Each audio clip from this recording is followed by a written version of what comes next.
The Tying Bench is made possible by Reading's Fly Shop. We've been taking care of all of your fly fishing needs. Casting lessons, rods, clothing, and more for over 30 years. Off Highway 64 east of Lebanon, Missouri. Our phone number, 417-588-4334. Reed's Cabins, just outside Montauk State Park. Whether you want to go on a fishing trip or just unwind, visit us for your quiet getaway in the Ozark Hills. ReedsCabins.com. Additional support by Griffin Enterprises, Mustad International, Larva Lace, and Conranch Hackles.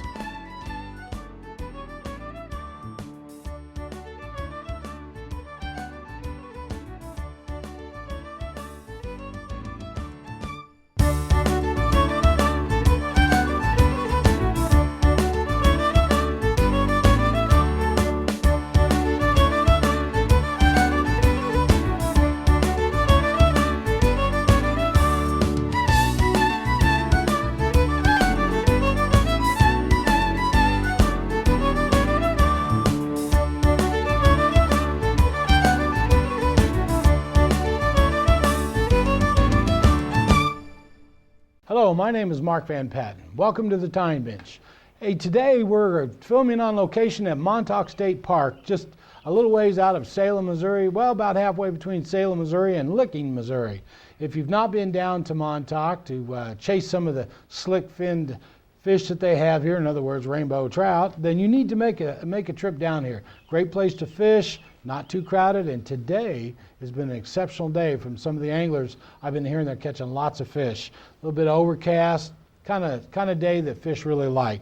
Today we're going to take a little time to blend some thread, some fur, some feathers, and create some magic that you can go out and catch some fish with. We're going to get started right away with a little caddis emerger. I was down here just a few weeks back doing some water quality monitoring, and I came across a little caddis fly that seems very prominent in this stream. So I kind of went home and played with some materials and came up with something I think will really work well here for what's already here for the fish to feed on. Now, for the materials, what I'm going to be using is a Mustad C49S. It's a good caddis hook. You can see it actually calls it a caddis curve hook. And I'm using a size 16, pretty small. The caddises I found here were very small. Also, I'm using some dyed dark brown deer hair. I've got a little grouse feather here. And to match their color as close as I could, I've got some Antron dubbing, and I don't know that you can see it through this plastic very well, but I'll have that out here in just a minute. And some peacock earl, and I'll tell you what, you can't beat peacock earl for fish catching material. Look how insecty green that looks. That's some really good stuff. And I'm going to be using an olive thread. This is about a 14/0. However, the recipe, I would recommend 6 to 8/0. Probably an 8/0 would be good for this size. Now let's go ahead and get started. First thing I'm going to do is put some thread on my hook, wrap it all the way back, and I'm going to go on around the bend just a little bit because I want to give that caddis shape to this fly. I hear a little thunder like lightning, thunder back there, but I don't think it was. All right, now. Got that back there. I'm going to get my Antron dubbing out. And I just want a tiny pinch. You know, the biggest mistake a lot of new tyers make when they're starting to learn how to dub is they put way too much on. And if you get too much dubbing on, it won't stay on your thread very well. So you want to just wet your finger slightly and take a very small amount and twist it onto your thread. You can always add more as you go if you need it. It's a pretty small fly, so we shouldn't need much. These guys aren't a very large insect either. Now, I'm not going to tie this tight. I'm going to allow it to be pretty coarse and fluffy looking because this particular caddis that I found in the stream actually has exposed gills along its body, and it allows for the appearance of a lot of small appendages. So we want to keep that illusion alive by allowing this dubbing to be real coarse instead of real fine. Just kind of work our way up. Now you're going to want to stop just a little past the midway point and kind of build that up just a little bit, because we've got quite a few other materials to add in here, and we don't want to crowd the head. Now, one of the things that this little guy has as he begins to emerge from the bottom of the stream is a set of wings. So for its wings, I'm going to use some of this deer here. I'm not going to stack it. I don't want them to be exactly even, because I want them to not only represent wings, but there's all kind of appendages that come off of an emerging caddis, legs, antennae, and gills, and lots of other things, as well as the wings. So I'm going to leave it kind of uneven, and also those wings start to move a lot in the water, and I want to create an illusion of movement. And the one way you do that is to put an uneven lining of the tips, and it gives that illusion of movement. Now, kind of cut off some of the excess, lay that in there. I have way more than I need, but I'd rather trim it than not have enough.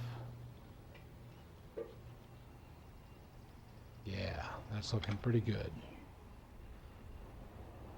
Trim off the excess. And make sure you don't cut your thread. I'm pulling my thread up out of the way, probably blocking the view of the camera while I'm doing it, but I'm trimming away some of this excess butt sections of this wing. Now, notice how as I drew down on this, this kind of flared out. These hairs are hollow, and as you draw your thread down on it, it's going to cause them to flare. Also kind of helps keep the fly slightly afloat, and you don't want it to sink too fast. You want it actually to swing in the current and rise up as the speed of the current increases. Now, we've got that in place. We want to put on our grouse feather. This is also going to act as appendages, legs and antenna and so on. And they're usually kind of modeled, so I'm using this grouse feather, which has also got a modeling effect. You can see in the overhead there. Just going to tie it in. Always make sure you work with a short thread so you have good thread control. I'm going to make a loose wrap, then just kind of grab it. Now, instead of cutting off this excess immediately, I'm going to wait until I get this thing wrapped so I don't just pull it out accidentally. That smooth stem is easy to pull out. My hackle pliers on there. There. I think I actually got the stem that time. You only want one wrap because they only have 6 legs. Ooh, caught it just in the nick of time. I'm going to cut off this piece where it was holding it because we don't want that. Just a few little legs. Pull them around the sides. Sweep them back. And throw on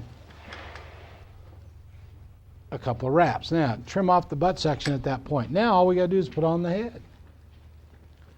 I'm going to grab 2 or 3 pieces of peacock herl here. Now, a good little trick with peacock. Peacock is kind of fragile too, and especially towards the tip section, but that's also the best part.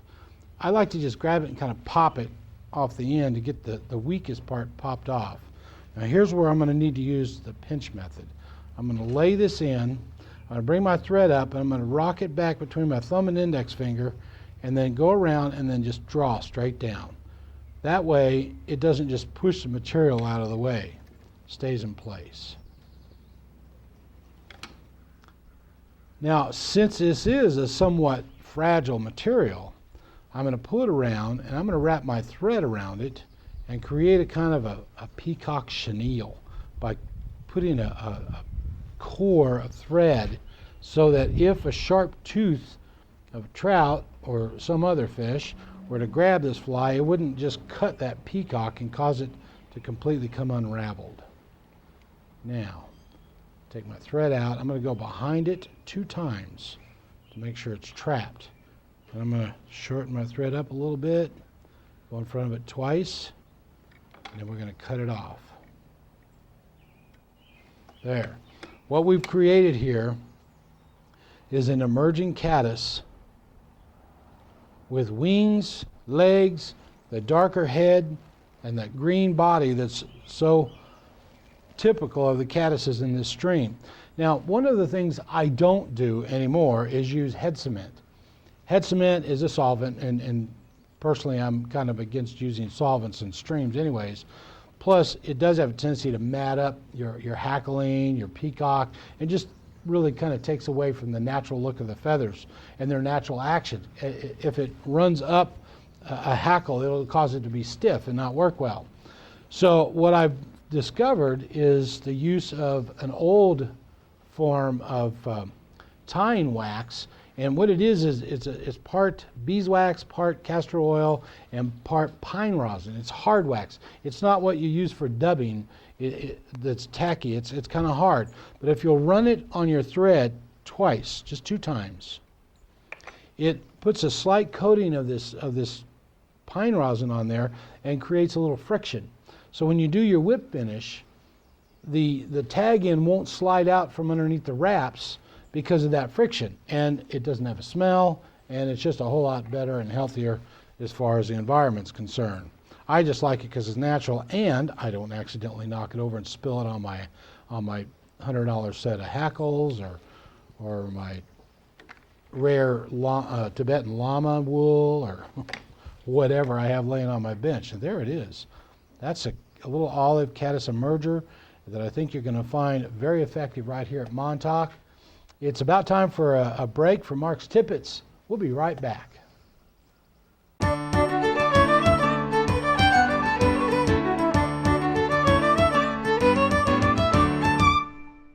Well, we're at that time in the show where we like to just maybe sit around and talk about some things that are very important to those of us who choose to fish with a fly rod. One thing I'd like to talk to you about today is an organization called the Federation of Fly Fishers. The Federation of Fly Fishers has been around since about 1965. It is a national non-for-profit organization very concerned with fisheries conservation and, of course, perpetuating the sport of fly fishing. In 1965, the first conference held to organize actually was sponsored by the McKenzie Fly Fishers in Eugene, Oregon. But there were people that attended that all the way as far away as the West Coast or the East Coast, including members of the Brooklyn Fly Fishers in New York. There were, I believe, about 12 clubs that came to that very first conference. But by the end of that year, in the year of 1965, there were over 29 new member organizations within the Federation. And today it just is continuing to grow. There are over 300 clubs nationwide. And there are a few clubs across the big pond in Asia, Holland, and in Europe. One of the main focuses of this organization is to bring to the forefront to the members' attention issues that concern fisheries. For example, they led the charge in dealing with the whirling disease with the rainbow trout in our western streams. They've been involved in saltwater issues and warm water issues as well. Now that's the beauty of the Federation of Fly Fishers. It's not all about trout. It's all fish, all waters. The point is, those of us who fish with a fly rod have an organization we can turn to. Now, when you think about, okay, well, what does this organization provide to us? What is their purpose? Basically, like I mentioned, they're the voice for organized fly fishing. Now, one of the things I've noticed over the years is, even though there are a lot of clubs involved and it's broken up into councils across the nation, it's becoming more and more of an individual member organization. A lot of people are joining the Federation as individuals and not necessarily joining clubs. I think the way of the clubs maybe is going out the way of the dodo bird. It may not be as popular as it once was. Now, I'm a life member of the Federation, so this is an organization that means a lot to me. And another aspect of its purpose is to promote conservation of our aquatic recreational resources. It facilitates and improves the knowledge of fly fishing to those who are interested in learning. It elevates a standard of integrity and honor and courtesy to other anglers, and cherishes the spirit of the fellowship among anglers, and especially those who choose to fish with a fly rod. And it establishes and maintains with other angler organizations like the bass organizations, Trout Unlimited, and government agencies a good relationship so that they can further stream and aquatic resource conservation issues. And mostly it keeps its members informed of developments that may be of interest to the memberships. So if you have not become a member of the Federation of Fly Fishers, go out on the internet, check out their website, and join. Get involved. Do your part to preserve our sport. Hey, it's about time for us to get back to the bench, tie up some flies, and see if we can catch some fish. I'll meet you back at the bench. Welcome back. I hope you picked up some useful tips from Mark's Tippets. Now we're ready to tie our second fly for the day. Now we're kind of on this whole theme with the caddis emerging going on, and what we're going to do is stick with that theme and do a caddis emerger in a cinnamon, what I call a cinnamon, and pretty well called that by most fly fishers. This is a caddis that we also find here in the Montauk State Park area and down below here on the Current River itself. Not as often, not as frequent, but they do hatch, and it's good to have some of these in your box. Typically, both the one we did earlier and this one are smaller. You're looking at anywhere from a 16 to a 14. We're going to tie this one in a 14, make it a little bit easier to see on camera. And what I'm going to be using for materials are, I've got a Mustad Signature Series hook, the C49S, same hook. We're sticking with the caddis curve in the size 14. We're going to be using some really fine copper wire for our ribbing. I'm using some Antron, some tan Antron that I've got on a spool here. Now notice how thick this is. I'm not going to be using an entire thickness of it. You can buy spooled versions of this that are much finer, but this is what we're going to use for today because that's what I have. And you know what? That's what fly tying's all about. Use what you have. Also, some CDC Col de Canard, and for those of you who aren't familiar, that means butt of the duck, because these come off of the preening glands of the duck. I don't know if you can see that in the reflection, but they're just little puffs of feather and in a sulfur color. Tan, sulfur, any of those would work very well. In fact, I like it tied both ways. And we're going to be using some peacock. Hard to beat peacock. The thing that's consistent with caddises that you'll find is their body, no matter what color it is, they always have a much darker head. And generally with the cinnamon caddis, it's either going to be a dark, almost black, or even a dark kind of a copper to copper brown color. But we're going to stick with the peacock because I just like the way it looks on the fly itself and the way it looks in the water. I'm using a 6/0 black thread. Anywhere from 6/0, 8/0, whatever you've got will work just fine. Wouldn't recommend going to a 3/0. It's going to be a little heavy for this size fly. First thing we want to do, get our hook in the vise, put a little bit of thread on, build up our thread base, work our way to the back, go on around the bend. A lot of flies we don't do that, but with the caddis, it's totally okay to go around the bend. Okay, cut off the excess. Now, we're going to tie in some of this Antron, and like I said, I'm not going to use the whole thickness of it because it's just too much.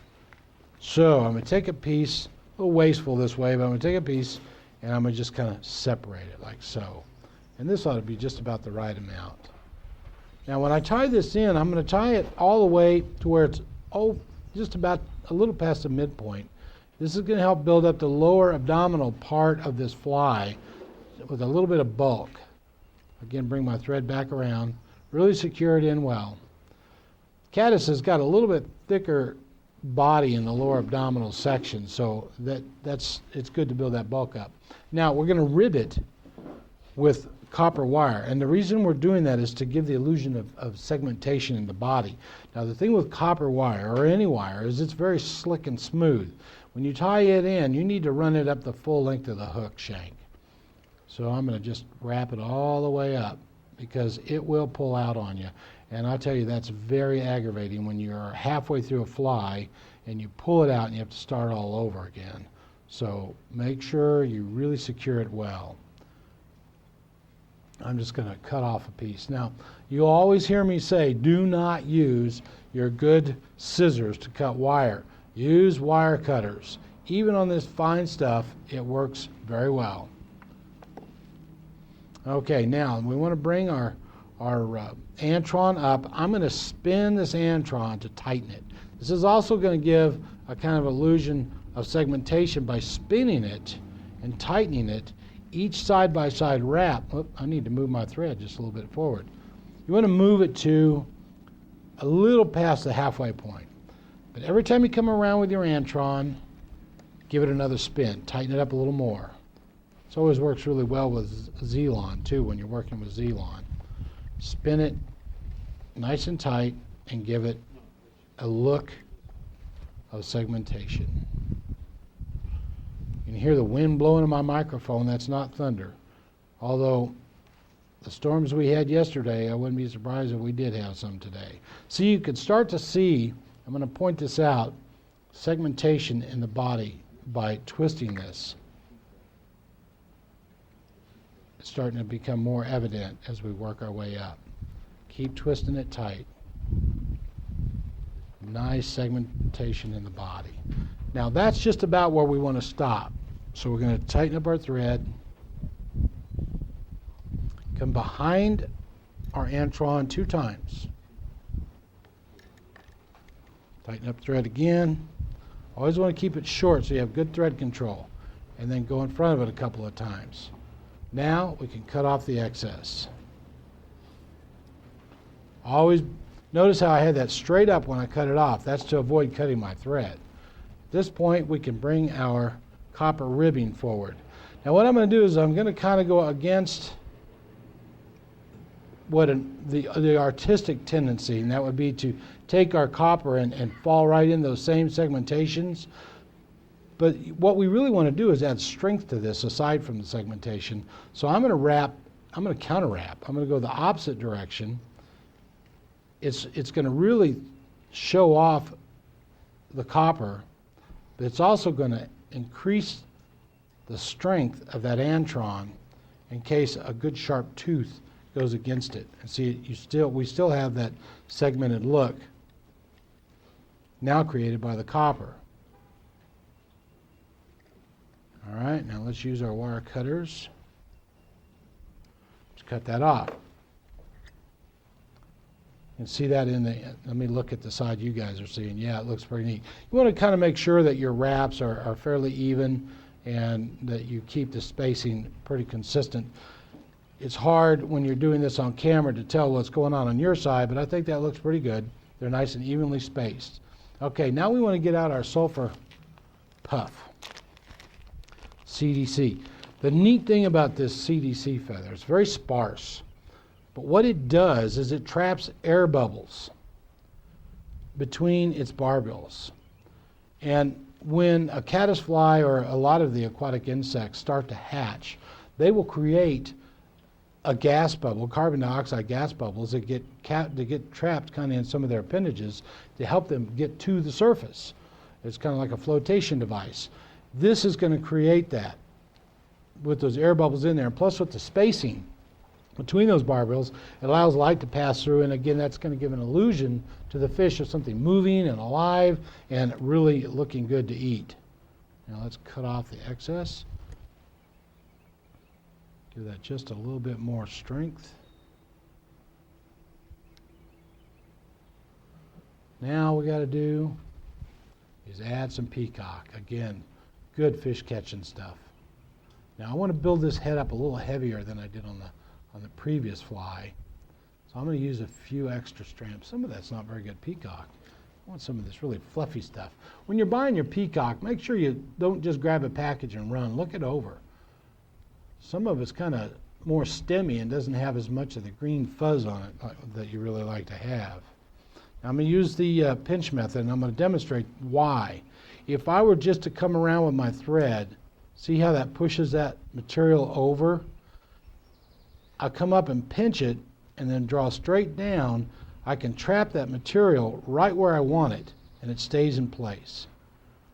And I'm going to just bring my thread forward to the finish point. There's a little bit of excess peacock there I want to trim out of the way so it doesn't block the hook eye. Another good reason for not using head cement, never get it in the eye of the hook if you don't use it. Build that head up. They're pretty well blockheads. They've got pretty good sized heads. Caddises do. When you're tying a dry caddis, you always want to make sure you leave a fairly good sized head as well. Go behind the material twice, in front of it a couple times. Hold your material straight up above you to trim it so you don't accidentally cut your thread. I always like throwing a couple extra wraps just to make sure it's going to stay there. Use the tying wax. If you're interested in buying tying wax, you can't. It's not available in stores that I know of, but you can make your own. And if you go to our website at thetyingbench.com, we're going to have a recipe on there for you. The thing I want to warn you about is whatever pan you make it in, consider that pan for that use only, because you'll never get it clean again. Yeah, we did a whip finish. I'm going to do one more. I'm going to make sure my fly is solid. One more whip finish. There. Cut the thread. We have a killer cinnamon caddis fly emerger. It's going to the surface. It's going to break open. He's going to come out an adult and fly off and drive every trout within 100 miles nuts because they just skitter around the water. It's kind of like playing with a cat with a string. They can't stand it when caddises are hatching. They've got to chase them. If you ever see a trout jumping out of the water, it's usually a caddis that they're after. All right, that's it. Well, it's time to take a break till next week.